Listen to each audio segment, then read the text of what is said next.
Hello and welcome to the investing live stream for Grounded Life Investments. We're going to be talking about a lot of great things today. So, very happy to have you here. I am coming to you from Japan, and so it's early morning for me. I know it's late night for most of you. So, welcome everybody. I know some of you just hopped over from our retirement travel live stream, and I am super happy to have you here. Hey, David, welcome.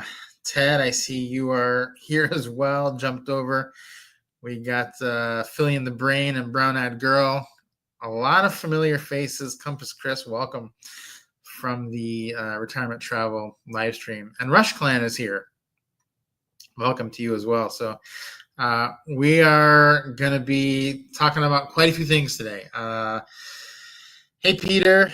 Yeah, Ted, ready to talk finance and investing. I know that's right in your wheelhouse. So I'm excited to hear what everybody else has to say as well. This is going to be very, very fun and very interesting. Yeah, Ted's got an advantage for sure.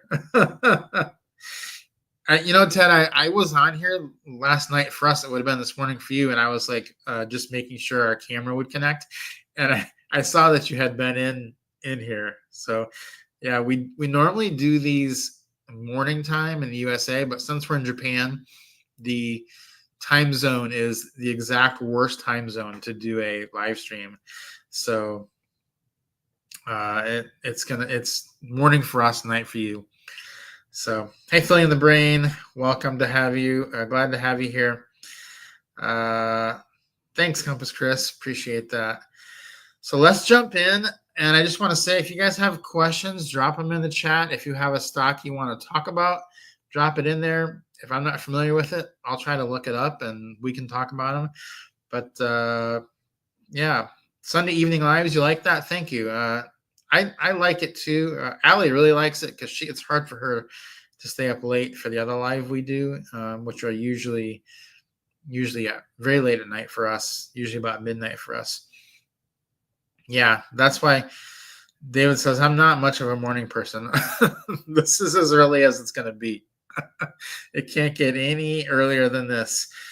All right, so I'm going to talk about, and I want you to drop yours into the question. We'll go over several topics each week, but the first one is, what was your best performing stock of the week? Not necessarily what you think is going to be the best stock going forward, but what was your stock that you already bought that had an amazing week?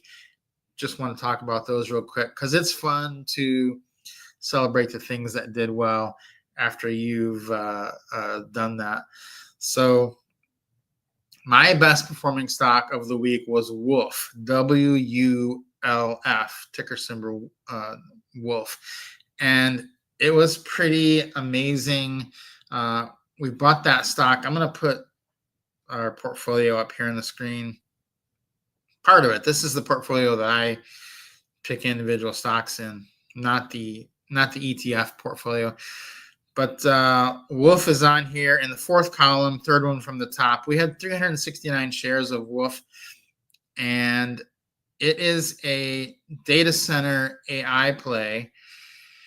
And this week they announced that Google was investing in the company and that they were going to be using their data centers and take an 8% ownership stake in Wolf. And they need it for all their data center needs going forward. Now, it's rumored that they are going to be using this data center for their Waymo cars. That they didn't confirm that, but they did rumor that they're going to be using it for their Waymo cars. So it was sitting around $4 or $5, and that's about what we bought it at. And then after the Google announcement, it shot up to $9 this week. So basically, it doubled in just a few days here this week. So that was one. That was probably my best one of the week. Let's see what everybody else has got into this week. Billy Johnson, yeah, UNH. That was, if you haven't heard the news, that was the stock that was that Warren Buffett bought over the last quarter. And so, of course, whenever Buffett buys the stock and they announce it, it goes way up. So I think it went up, what, about 10%? We did not have any UNH. It has been going down, down, down, and it probably was a really good time to buy it. But we don't have any UNH, so we don't have much healthcare. It might be a good time for us to get some healthcare. Let's see. Peter is saying QQQ was the best stock for him, best ETF for him this week. Robert, welcome. David, what are you saying with your 12? I'm not understanding what that one means. And Ted is saying Apple was the best performer of the week for him. So that was another one that we don't have a lot. Let's see. David says UNH was up 12%. Yeah. Do you have any UNH, David? We don't. There is if I was going to buy a bunch of healthcare stocks, I think I would buy the ETF. I think it's VHT, which is the Vanguard Healthcare stock. I have had that ETF in the past. I just think there's so many of them. You could just buy UNH and then have, that's what Berkshire bought. So it's probably a pretty good bet.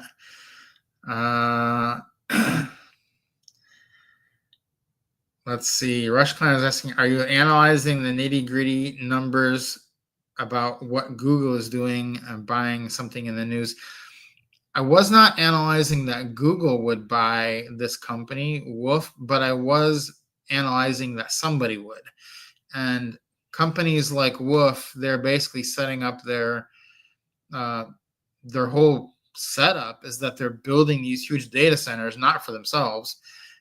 This whole setup is that they need to sell that space to somebody. And basically in the AI space, I've been following the AI space very closely. And the thing that's going to happen is there's going to be a shortage of data center space and there's going to be a shortage of power. That's why you see a lot of power companies in our portfolio right now.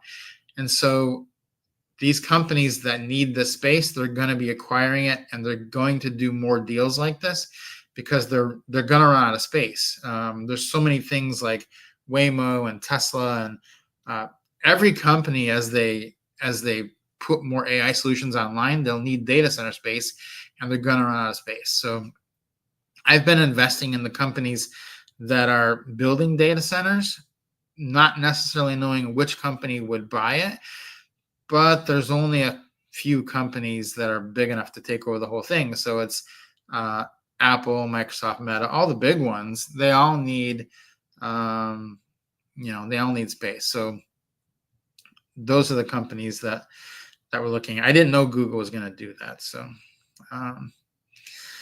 let's see. I missed a couple questions here. David says UNH is on my permanent do not buy list.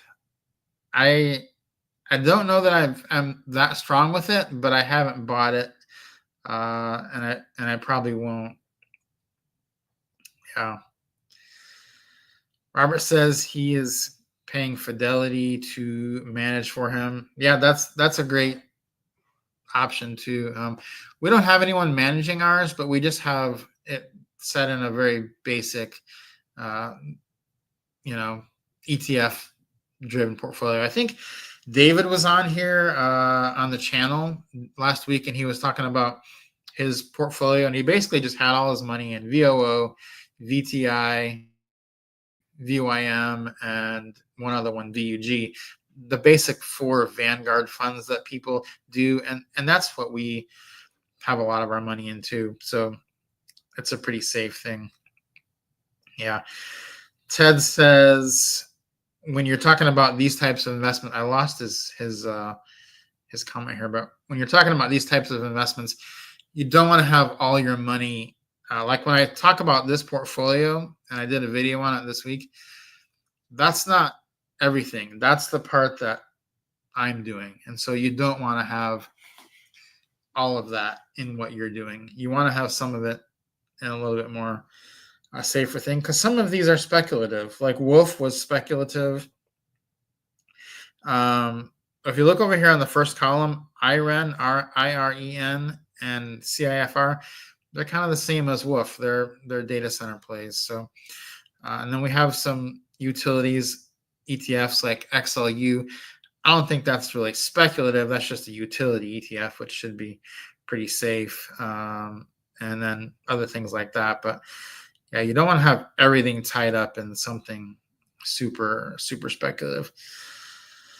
Let's see. Filling the Brain wants to know about Tesla. I love Tesla. I love not the car. I don't have a Tesla, but I love the company. And the reason that I love the company is that I think they're way ahead of everybody on seeing what is going to be happening. So most people, when they hear Tesla, they think of it as a car company. I do not consider Tesla to be a car company. They're a robo-taxi company. They're going to have millions of self-driving cars on the road in the next few years. But they're also a battery storage solution company, and they're also a humanoid robot company. So there's going to be a convergence of things where the world changes over the next 5 to 10 years, and Tesla is working on all those things. In 15 to 20 years, it's going to be mostly cars driving themselves, kind of like the Jetsons, right? When we watched cartoons as kids, and it's gonna be weird because we all we remember the days where you could pump your own gas, or where they wouldn't let you pump your own gas, and now you pump your own gas, and Tesla's gonna be like that, just like at the grocery store. There used to never be self-checkouts. Now we're going to have self-driving cars. A lot of that stuff is going away. Automation is going to take over. So we do have Tesla. I think let's see, it should be pretty high up on this portfolio here. Yeah, it's in the second column here. 1.84%. Not a ton, but we do really like Tesla. So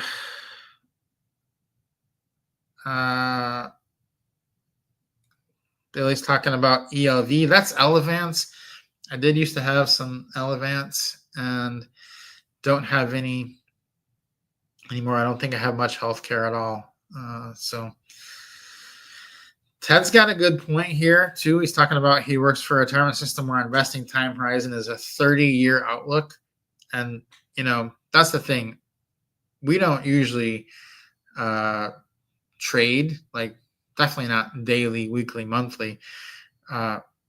Stocks that I'm picking are for more of a 5 to 10 year outlook.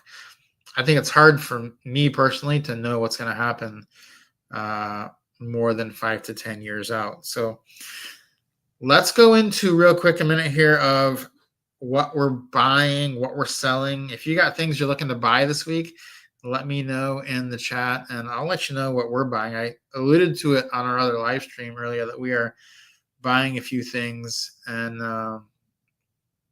we are going to be buying a little bit of gold this week, actually, ticker GLD, and we are going to be buying a little bit of Shield, SHLD.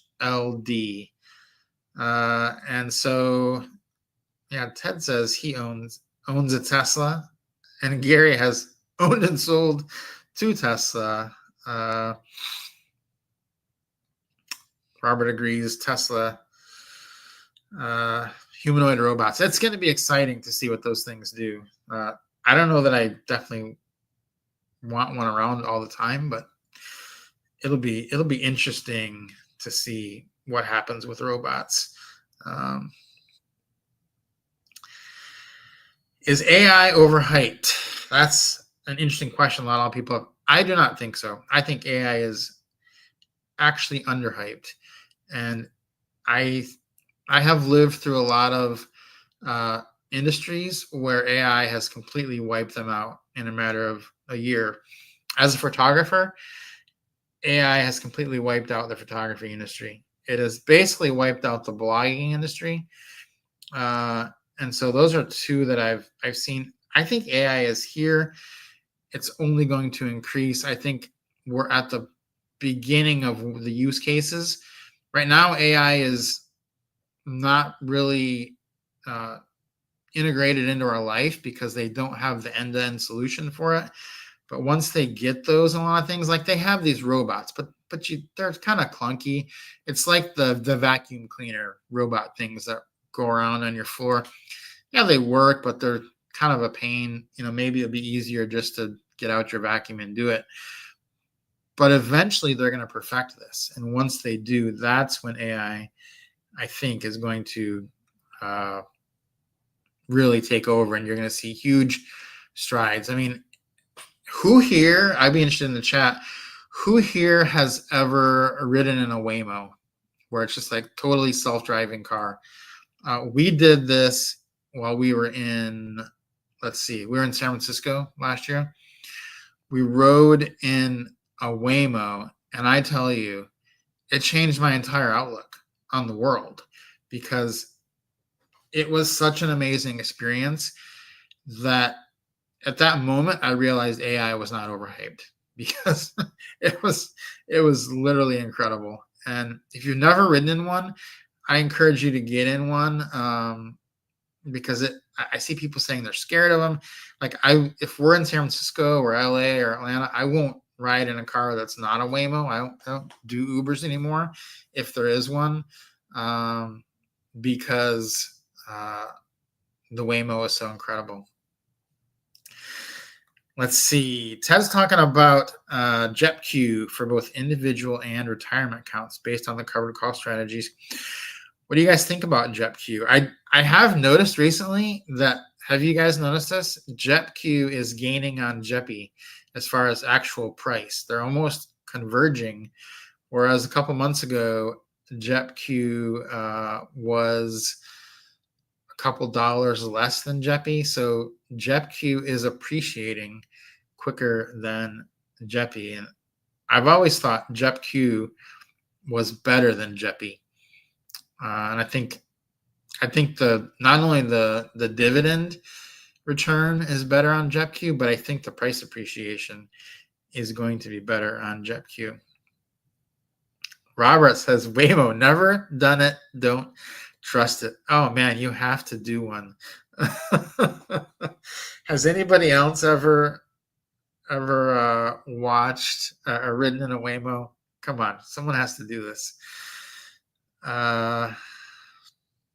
Filling in the Brain says AI is coming for everyone's job. I think it is. I think it really is. I think it is coming for a lot of jobs. And the thing is, there's a lot of people out there, and I've thought this my whole life, there's a lot of people out there that really don't add a lot of value to the company that they're in. And there's people who, any company, like there's the people that do most of the integrating. There's people carrying out the actual work. It's the middle people that are just kind of pushing papers around. They're going to be automated away. Linnell's here. Hey, Poverty to Paradise. I saw a Waymo in Phoenix, but didn't get to ride in one, but it was cool to see. Yeah, you gotta do that. David says JetQ is on pace for a 14.6% dividend this year. Philly and the Brain have a good comment here. Every time you get on an airplane, it's on autopilot. You might as well get into a Waymo. Yeah, I actually feel safer in a Waymo now than with a driver. I've been in several Ubers where the driving was fairly erratic. So CJ says, please come get my job. That's great. All right, let me talk a little about what we're selling this week, because we are selling 4 stocks. And I'm going to put the portfolio back up there. Actually, I didn't finish talking about what we're buying. So let me talk about that real quick. Because one of the funds we're buying is Shield, SHLD. It's an ETF. A lot of people haven't heard about it. SHLD is the ticker.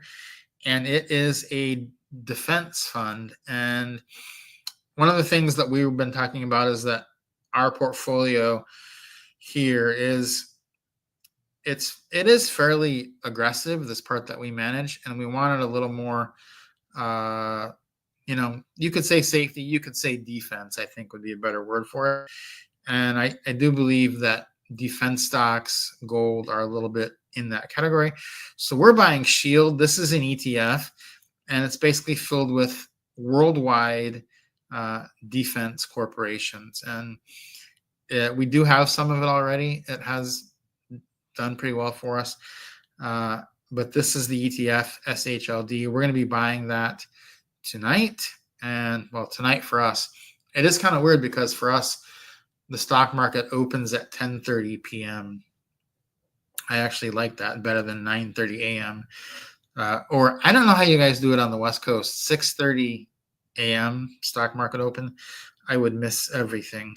Not that I have to monitor it every day, but it is something like that. So that is one that we're going to be buying, SHLD. Of course, the top name in that is Palantir, probably because it's just appreciated so much over the years, over this last year. So what we're selling this week, I have decided because of AI, I had made an investment in several companies that were software based, and I really just believe. So I purchased the premium plan for the AIs, for ChatGPT, for Grok, for these types of things, just because we do a lot of AI work in what we do. And I purchased the paid plan just so that I can ask it anything and just test out what it can do. And I told, it was actually Grok I was using this one for. I told it to make me an app. I said, make me an app. I gave it all the parameters, pretty, dedicated app where there was choices, and it did it in like 15 minutes. And I think the thing about that is I think AI is coming for software companies. In the next year or two, you're going to be able to tell the AI to make whatever software you want. In fact, they've already alluded that this is going to be coming. And so the problem I have with actual software companies is that I think that they are very ripe for disruption. So for that reason, I am going to get rid of the rest of our AppLovin, because AppLovin, the name is the ticker symbol APP, name AppLovin. They are ripe for disruption. So it has gone up quite a bit in the last few months, but I'm going to totally get out of that position due to AI. I'm also going to get out of Shopify for the same reason. I think it's going to be very easy for someone to come in and disrupt them with AI. And there's really very little moat that they have, because running online businesses, which we've done, it's not that hard to switch. If you're in Shopify, you could switch to someone else that did something better. Same with ServiceNow. So that's what we're selling. We're selling AppLovin, Shopify, and ServiceNow this week.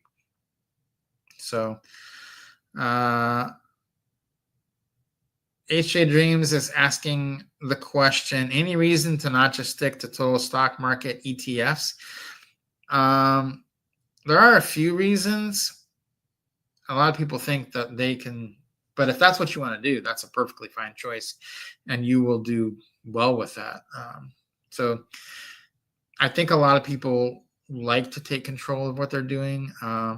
There are some more nuanced reasons for doing it, but if you want to do a total stock market ETF, that's perfectly fine. Like, we invest, or help our kids invest, and they're not going to check it, but once every 3 to 6 months, that's what we have for them. If you're not going to be intimately involved with your investments, then that's probably what you should do. And that's what we do for them, because they're not logging in every day to check their thing.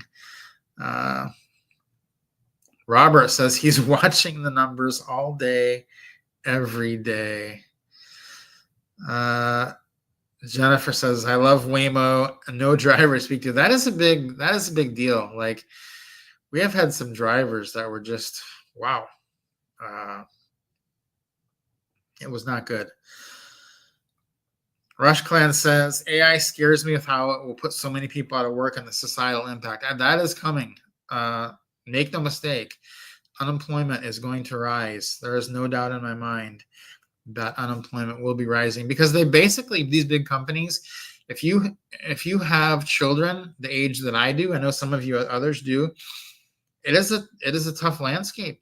Companies are not hiring, they're not promoting, they're not laying people off yet per se, but they've just basically, they're not hiring as much as they used to. It's not the same world that we graduated college or went to trade school from.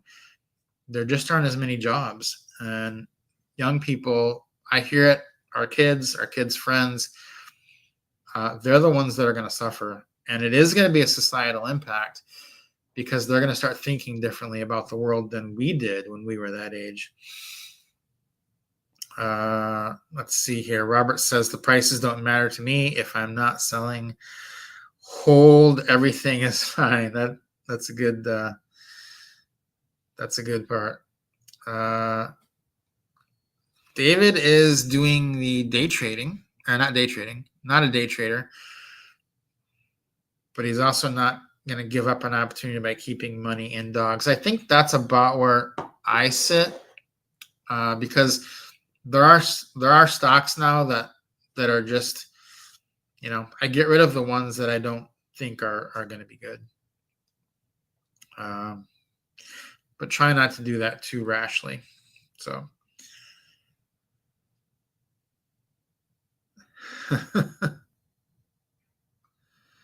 Coca-Cola. Yeah, I almost bought Coca-Cola. It's had a few, like last year, it had a kind of a down drop.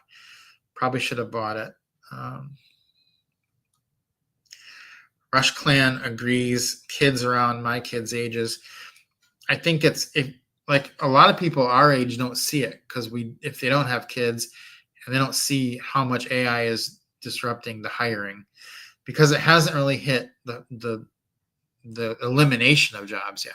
There's a difference. They're not hiring, but then there's an elimination. And the thing is that the companies are going to keep growing in value, because they're going to make more money with less people. So their profit margins are going to increase, but there's going to be a segment of society that can't get a job. And so that's going to be a problem. Do you have a window for a stock to prove itself? How long can it slide? I don't, because as Robert said, you can't control the price. If the stock is still a good stock, then if the story is still good, like for instance on the Wolf stock that I bought, it really did nothing for a long time. But as I knew that as soon as they announced a deal with a hyperscaler, that it would go up. So I just had to just wait.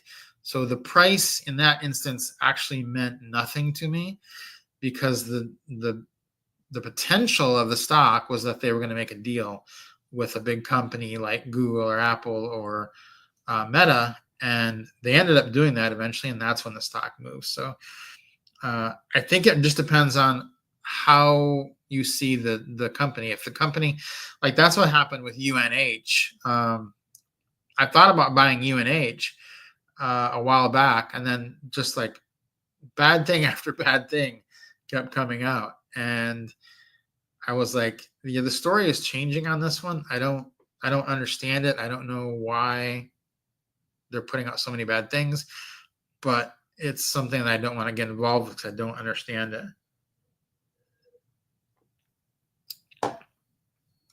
Yeah, there's probably not a lot of people in this chat on their 20s, but it would be tough. Yeah, I mean, I do have kids in their 20s. I can tell you it's tough on them, because student loan debt, housing is super unaffordable. In fact, I saw a thing this week that said that 50% of kids in their early 20s are living with their parents or dependent on their parents. Ted is a big believer in Warren Buffett. His investing style is to invest in things you know and pick those with solid earnings. Exactly. You do need to know what's going on and look for solid earnings. If you're going to be a little bit of a little bit of a high upside play on some things, that's okay with part of your portfolio. But but you do want to be mostly invested in things that are earning money. That is good. Universal income is coming. I do believe that's true. I think I actually put into the AI chat, give me the next 30 years of breakdown of what unemployment and universal income will look like. And what it spit out was kind of shocking. It was shocking that basically it's predicting that at some point 50% of the country will be on universal income because of AI. So David's talking about OMAH, which is a covered call strategy, I believe, with Berkshire Hathaway. If you have, this has been kind of a fascinating thing, is the covered call strategies. I know Ted talked about he was in JEPQ. We have reduced our exposure to this just because we don't need the income right now. But if you're a retiree, this is quite an opportunity, and I really hope that these work out, because to be able to get 10% or 14% in a retirement account instead of 4% or 5% that changes the total number you need to get to. So I guess my question for you, David, Ted, or anyone else that has these is, what do you look at as the outcome a year or two from now? Will these stocks like JEPQ, JEPI, and OMAH, will they retain their principal over the long haul? That's the one thing that we're not quite sure of, but hopefully they will. Let's see. Margaret's in LA. Yeah, rent $3,000. Yeah, I know. Our daughter lives in LA, so I am aware of that. Robert says universal income is coming to the modern world. I have also been thinking this is happening for a while. It is coming. Yeah. Dollar cost averaging over time if you are young. That's what we're doing, encouraging our kids to do. That's the thing, Linnell, is that we at our age, we're at the end of this working, and we've already hopefully built up some assets or done some, don't have as long to go, but it is a little bit scary for children. In fact, a lot of it actually. So Jennifer is heavily invested in covered call ETFs from JEPQ to SPYI. Use it as my salary to further invest in other things since I'm retired, but currently have enough income coming in. Yeah, that's cool. It's changed things. It's changed the way people invest. So that's why I think that vehicles like SCHD, which I've done some videos on, are not as popular right now because you're only getting 4%.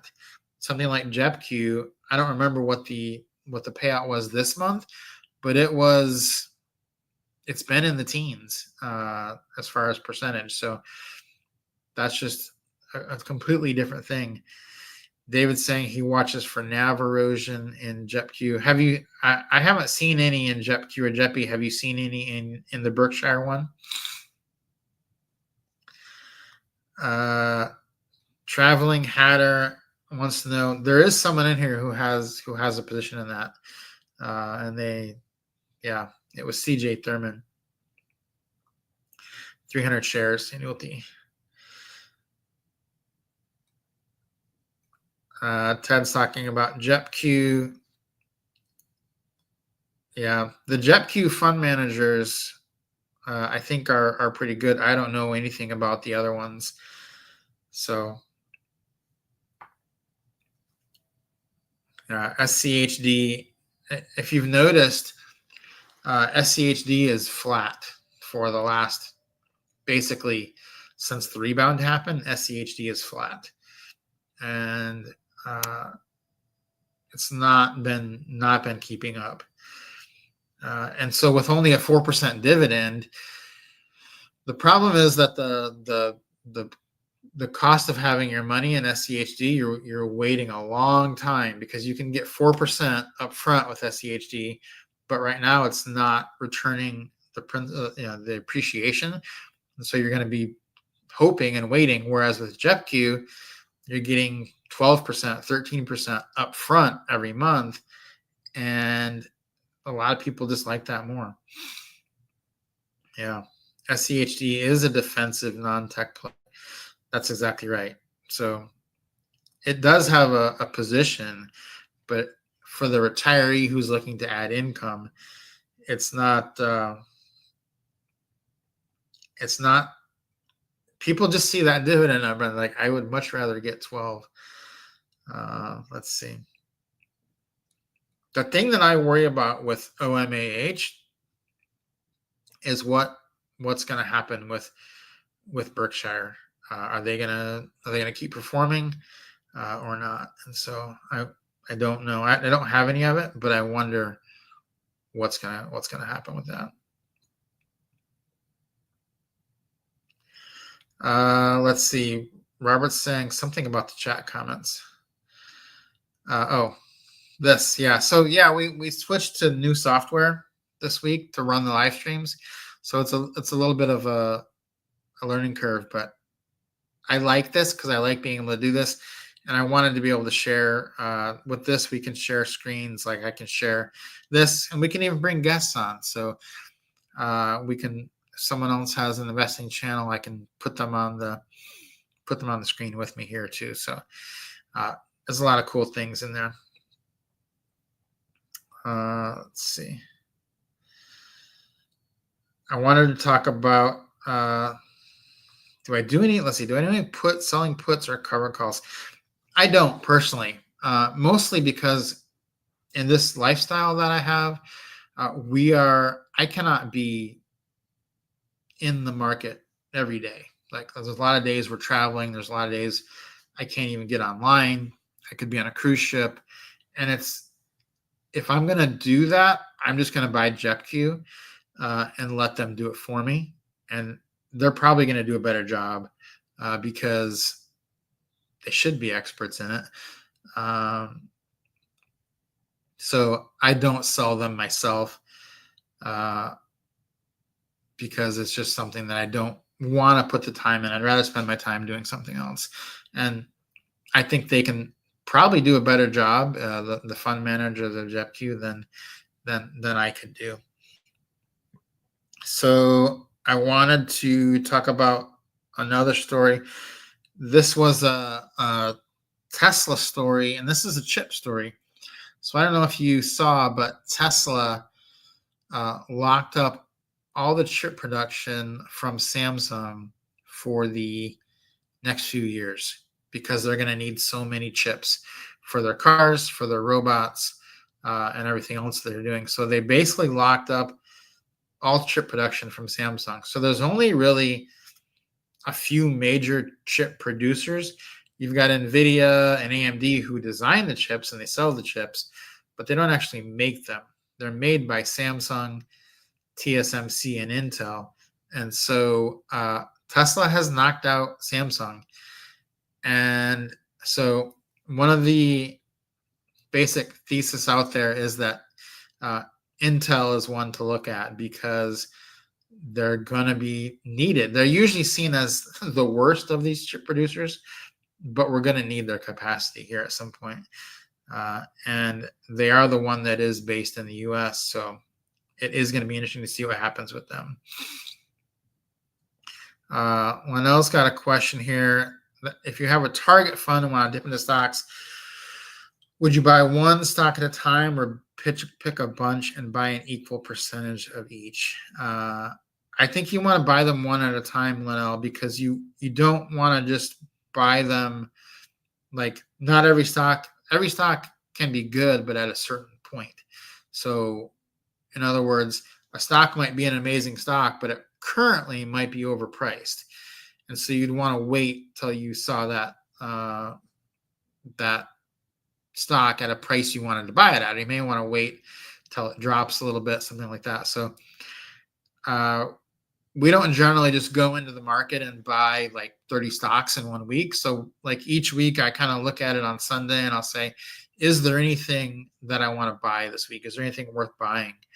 And then just buy those one or two things. So a lot of times though, that has to do with how out of whack my portfolio is, because maybe I need to get more defensive or more add more to certain sectors. So that'll be the reason too. So that's why I'm buying SHLD tomorrow for you guys, because I don't think we have enough defensive stuff on there. Let's see. She roams free. Yeah. If you focus just on dividends, you will give up price appreciation, which is, it's a tough thing though, because if you're retired and you need a certain amount of income, then that's how people end up chasing dividend yield, and that can be bad because those types of stock yields can erode over time, which is why JEPQ has been pretty amazing because it hasn't eroded over time yet. So I think it's going to be an interesting few weeks. What do you guys think about rate cuts? Are we going to get a rate cut in September? I tend to think that we are. And I think it's probably already somewhat priced into the market. But I think it will be good for the market. So that's something that I'm looking for, because there's been some stocks like that should do well with rate cuts that have been doing just nothing for the year. I know a lot of retirement investors are in stocks like Realty Income, ticker symbol O.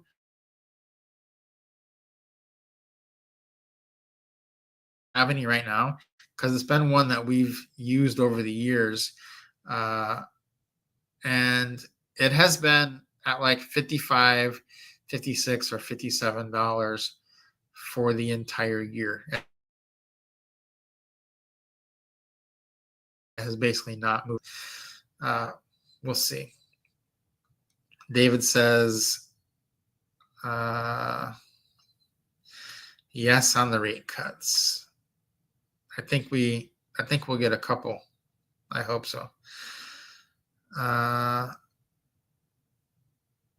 That's something that I'm looking for, though.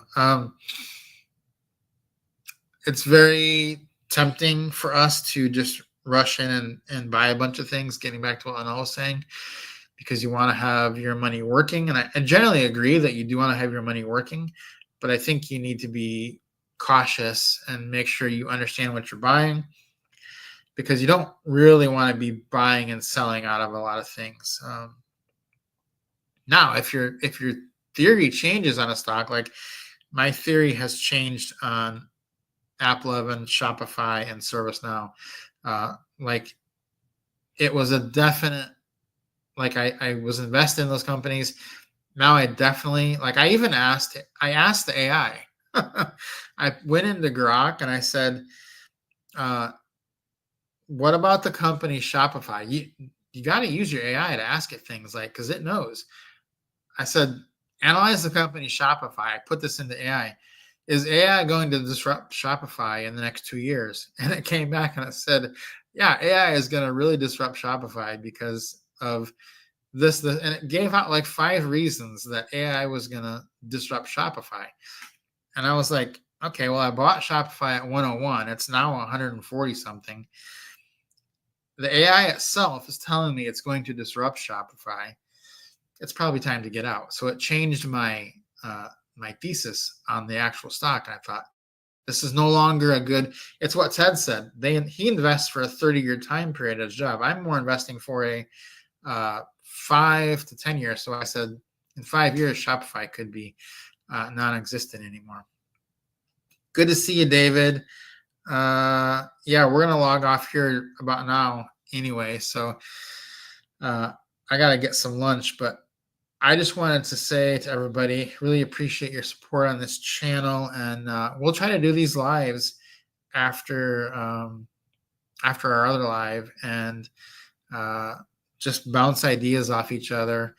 So great to hang out with you guys and talk to you. It really is the highlight of our week, and this one could be the highlight of my week as well. So I think we're pretty much going to leave it here, and I am going to go get ready because I'll be buying a little bit of gold, a little bit of shield tonight for me. 10:30 p.m. stock market opens.